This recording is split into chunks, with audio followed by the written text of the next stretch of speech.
Hello everyone. आज हम लेके आए हैं प्राचीन भारत के इतिहास के स्रोतों का 7वां भाग। और ये भाग साहित्यिक स्रोतों का चौथा भाग है। आज हम साहित्यिक स्रोतों में कुछ अन्य महत्वपूर्ण साहित्यिक स्रोतों के बारे में जानकारी प्राप्त करेंगे। साहित्यिक स्रोतों के अंतर्गत हम अध्ययन कर रहे हैं ब्राह्मण धर्म से संबंधित स्रोतों का, और इसके अंतर्गत हम अभी तक वेद, ब्राह्मण, आरण्यक, उपनिषद और सूत्र साहित्य का अध्ययन कर चुके हैं। आज हम आगे के कुछ और ब्राह्मण ग्रंथों की चर्चा हम यहाँ करेंगे। आज शुरुआत करते हैं वेदांग से। और वेदांग, जैसा इसका नाम ही है, वेदों के अंग, ये एक प्रकार से वेदों के अंग ही हैं और वेदों को समझने में सहायक ग्रंथ हैं। वेदों को समझने में सहायक ग्रंथ होने के कारण इनको वेदांग कहा गया है। यहाँ आपको एक स्पष्ट बात दिमाग में आनी चाहिए कि वेदांग वेदों को समझने में सहायक ग्रंथ तो हैं, परंतु ये वैदिक साहित्य के भाग नहीं है। वैदिक साहित्य में हम जैसे जानते हैं, हम वैदिक संहिता, जिसमें चारों वेद आते हैं, ब्राह्मण ग्रंथ आते हैं, आरण्यक आते हैं और उपनिषद आते हैं। इन्हीं चारों को ही हम वैदिक साहित्य का हिस्सा मानते हैं। बाकी की जो ग्रंथ हैं, हालांकि वो वेदों से संबंधित हैं, वेदों की व्याख्याओं से संबंधित हैं या वैदिक कर्मकांडों से संबंधित हैं, परंतु वो वैदिक साहित्य के हिस्सा नहीं माने जाते। वेदांगों में वेदों के पाठ, अर्थ ज्ञान, उनकी यज्ञों में उपयोगिता, इस प्रकार की विशिष्ट बातों को समझने के लिए विद्या की विशिष्ट शाखाओं का जन्म हुआ। इन्हें ही वेदांग कहा जाता है। ये कुल 6 हैं और इन्हें इनके कार्यों के आधार पर संकेत रूप में अलग अलग नामों से भी पुकारा गया है। जैसे शिक्षा को वेद का नाक, कल्प को हाथ, व्याकरण को उसका मुख, निरुक्त को कान और छंद को दोनों पांव तथा ज्योतिष को दोनों नेत्र कहा गया है। अब हम वेदांगों के अंतर्गत जो 6 वेदांगों के अंग हैं, उनका अलग अलग अध्ययन करने का प्रयास करते हैं। प्रथम, शिक्षा। वैदिक मंत्रों के सही उच्चारण के लिए शिक्षा नामक विद्या का विकास हुआ। ये ध्यान रखने वाली बात है कि यहाँ पर आज जो प्रचलित शिक्षा का रूप है या अर्थ है, उससे कुछ भिन्न अर्थ आपको यहाँ पर नजर आएगा। तो शिक्षा जो विद्या का विकास हुआ, उसका मुख्य कार्य वैदिक मंत्रों के सही उच्चारण को लेकर था। आर्य मानते थे कि मंत्रों के शुद्ध उच्चारण का ही असर अधिक होता है। अगर मंत्रों का उच्चारण सही नहीं किया जाएगा तो उसका अनुकूल परिणाम नहीं मिलता। इसलिए उन्होंने वैदिक मंत्रों के शुद्ध उच्चारण पर विशेष ध्यान दिया, विशेष जोर दिया, और इसके लिए शिक्षा नामक वेदांग की रचना की गई। वैदिक शिक्षा से संबंधित प्राचीन साहित्य प्रतिसाक्ष्य के रूप में मौजूद है। दूसरा वेदांग के रूप में कल्प यज्ञ संबंधी विधि विधानों का जिस ग्रंथ में उल्लेख हुआ है, उसे हम कल्प कहते हैं। कल्प साहित्य सूत्र के रूप में संग्रहित है, इसलिए हम इसे कल्प सूत्र भी कहते हैं। पीछे की स्लाइड्स में हमने इनके बारे में विस्तार से चर्चा की थी। जैसा कि हम जानते हैं, कल्प सूत्र के 3 भाग हैं: स्रोत सूत्र, गृह सूत्र, धर्म सूत्र। और इनका अलग अलग मानव के जीवन में अलग अलग क्षेत्रों में इनका महत्व था। एक और सूत्र का हमें जानकारी मिलती है, जिसे हम शूल सूत्र कहते हैं।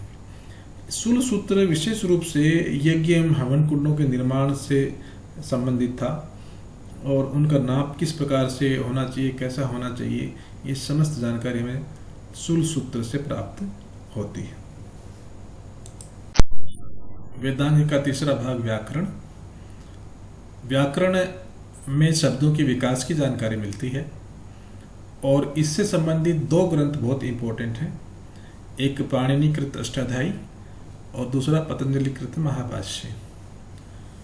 एग्जामिनेशन में इनके ऊपर क्वेश्चन कई बार पूछा जाता है कि प्राचीन भारत में संस्कृत से संबंधित, व्याकरण से संबंधित कौन कौन से ग्रंथ मिलते हैं, या फिर ये पूछा जाता है कि पाणिनि ने कौन सा ग्रंथ लिखा। या पाणिनि की अष्टाध्यायी किसी संबंधित ग्रंथ है। तो ये यहाँ पे ध्यान रखने वाली बात है। दूसरा यह भी ध्यान रखने वाली बात है कि व्याकरण में शब्द के विकास की जानकारी मिलती है, जबकि निरुक्त नामक वेदांग में हमें शब्द की उत्पत्ति, निर्माण और उसके अर्थ के बारे में जानकारी मिलती है।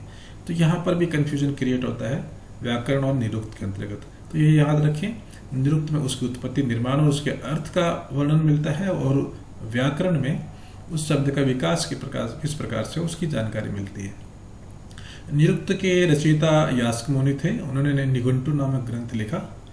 वस्तुतः निघंटु शब्दों के पर्यायवाची अर्थों का एक संग्रह है, और इसमें एक ही शब्द के अनेक अर्थ हमें मिलते हैं। छंद छंद जैसा कि हम सब जानते हैं, भाषा में लालित्य प्रदान करने का काम करता है, और जहाँ पद्य का मामला है, पद्य का संबंध है, उसमें छंद एक आवश्यक अंग है। बिना छंद के एक पद्य रूखा रूखा महसूस होता है। कात्यायन ने अपने ग्रंथ सर्वानुक्रमणिका में 7 छंदों का उल्लेख किया, जिन्हें हम मूल छंद कहते हैं। इनमें गायत्री, उष्णीक, अनुष्टय, बृहति, पंक्ति, त्रिष्टुप एवं जगति शामिल है। कात्यायन के बाद में पिंगल मुनि छंद शास्त्र के बड़े विद्वान हुए, और उन्होंने छंद शास्त्र नामक ग्रंथ लिखा, जो छंद के ऊपर बहुत ही महत्वपूर्ण ग्रंथ है। वेदांत के अंतिम भाग के रूप में हम लेके चलते हैं ज्योतिष।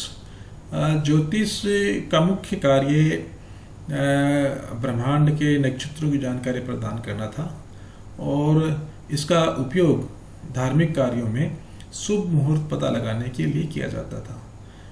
तो ज्योतिष आज भी आर्यों के लिए, हिंदुओं के लिए एक बहुत महत्वपूर्ण जीवन का अंग बन गया है, और आज भी हिंदू धर्म से संबंधित लोग अपने धार्मिक कार्यों या शुभ कार्यों के लिए शुभ मुहूर्त निकालने के लिए ज्योतिष का प्रयोग करते हैं। लगध मुनि ज्योतिष के सर्वप्राचीन विद्वान थे। पीछे के टॉपिक्स में हमने चारों वेदों के बारे में अध्ययन किया है। आज हम इन चारों वेदों के उपवेद के बारे में भी चर्चा करते हैं। जैसा कि आप इस चार्ट में देख पा रहे हैं, चारों वेदों के अलग अलग उपवेद थे, और उनका कार्य भी अलग अलग था। इस चार्ट में आप देख पा रहे हैं कि ऋग्वेद का उपवेद धनुर्वेद था, और उसके जन्मदाता विश्वामित्र माने जाते हैं।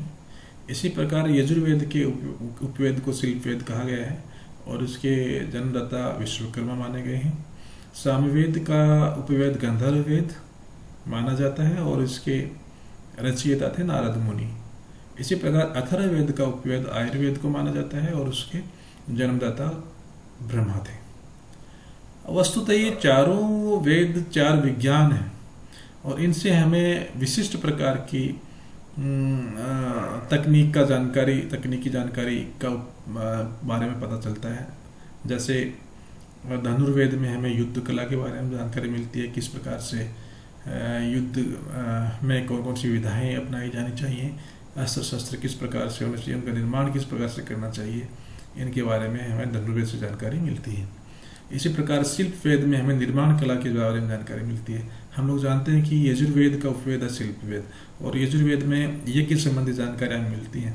तो यज्ञ से संबंधित वेदिका आदि के निर्माण के लिए जो विशिष्ट प्रकार के ज्ञान की आवश्यकता है, उसका विकास हमें शिल्प वेद में प्राप्त होता है। तो वस्तुतः आगे जाकर वास्तुकला का निर्माण इसी शिल्प वेद के द्वारा ही हुआ। गंधर्व वेद जो सामवेद का उपवेद है, इसमें हमें संगीत कला के बारे में जानकारी मिलती है। साम का शाब्दिक अर्थ हम समझाते हैं कि गान होता है, और इस गाने से संबंधित जिस विशिष्ट कला का विकास हुआ वो संगीत कला, और संगीत कला किस प्रकार से परिष्कृत की जा सकती है उसका वर्णन हमें गंधर्व वेद से मिलता है। और इसी प्रकार अथर्ववेद का उपवेद आयुर्वेद के विषय में और इसके महत्ता के बारे में हम सब लोग जानते हैं। यह मानव शरीर के रोग निदान से संबंधित ग्रंथ है। विशेष प्रकार के रोगों का किस प्रकार से निदान किया जाना चाहिए, इसका वर्णन आयुर्वेद में हमें मिलता है, जो आज भी बहुत सारे रोगों के मामले में प्रासंगिक है। तो इस प्रकार हम आज आगे की स्लाइड्स में बाकी बची हुई और भी साहित्यिक स्रोतों के बारे में अध्ययन प्राप्त करेंगे। धन्यवाद।